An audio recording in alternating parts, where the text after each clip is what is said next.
I am S.K. Mishra and I welcome you. Office में हमें जो लैंग्वेज इस्तेमाल की जाती है उसमें विशेष परेशानी पड़ती है। एप्लीकेशन लिखने में, लेटर लिखने में या लेटर पढ़ने में, यदि वो अंग्रेजी में है या हिंदी में है तब भी परेशानी पड़ती है। तो इसका सरलीकरण करने के लिए, सिंप्लीफाई करने के लिए मैंने ये चीज़ें आज बताई हैं। ऑफिस में विशेष परेशानी होती है। देखें, मैंने कई शब्द लिए हैं सेंटेंसेस, आधे सेंटेंसेस के रूप में, यानी जो भाषा वहाँ इस्तेमाल की जाती है लेटर में, एप्लीकेशन में, ये आनी बिल्कुल जरूरी है। देखें, कार्य का रूप, लाइन ऑफ एक्शन, कार्य की दिशा, लाइन ऑफ एक्शन, दोनों की अंग्रेजी यही हुई, लाइन ऑफ एक्शन। सेवा काल, लेंथ ऑफ सर्विस, सेवा काल, लेंथ ऑफ सर्विस।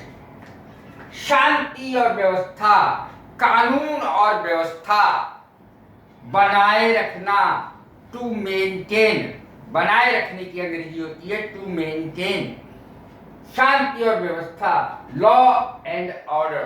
बहुत सारी चीजों इस समझ में नहीं आती हैं लोगों के, आज के बाद समझ में आएंगी सारी चीजें। की हैसियत से, इन कैपेसिटी ऑफ, की हैसियत से, जब हम लिखते हैं, किसी को ऑर्डर देते हैं या पढ़ते हैं किसी का लेटर, मान लिया डायरेक्टर का लेटर आया है तो आप कैसे पढ़ेंगे? ऑफिसर का लेटर आया है, कैसे पढ़ेंगे?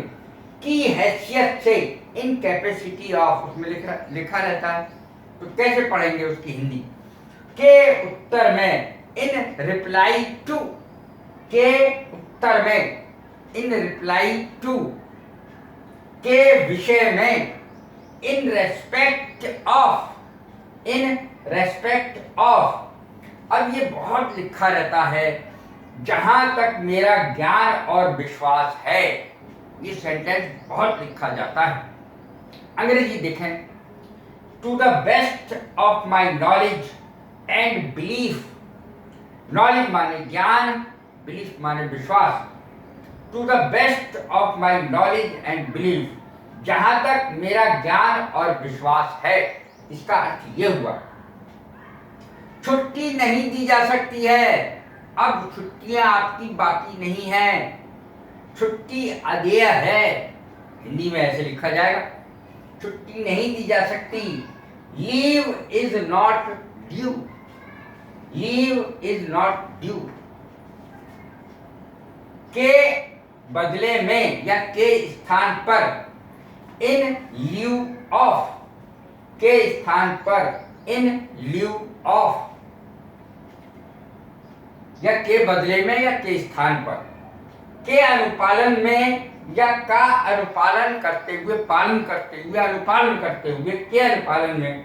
In compliance with, in compliance with, के सिलसिले में या के क्रम में, के सिलसिले में या के क्रम में। In continuation of, in continuation of, मुझे ये कहने का निर्देश हुआ है, मुझे ये कहने का निर्देश हुआ है, ऐसे लिखा हुआ आता है हिंदी में भी और अंग्रेजी में भी। आई एम डायरेक्टेड टू से, आई एम डायरेक्टेड टू से, मुझे ये कहने का निर्देश हुआ है। आवश्यक कार्यवाही के लिए अग्रसारित, यही भाषा इस्तेमाल की जाती है। आवश्यक कार्यवाही के लिए अग्रसारित, forwarded for necessary action, forwarded for necessary action, आवश्यक कार्यवाही के लिए अग्रसारित। अंत में मैंने लिखा है, विषय विचाराधीन है। आपने कोई एप्लीकेशन दी, कोई लेटर दिया, तो विषय विचाराधीन है, यदि अभी उस पर विचार किया जा रहा है। तो देखें अंग्रेजी क्या होगी, matter is under consideration. Matter माने बात, विषय, मैटर इज अंडर कंसीडरेशन, अभी विषय विचाराधीन है। कैसी लगी है मेरी वीडियो? लाइक करें, शेयर करें, सब्सक्राइब करें। God bless you. Thank you very much.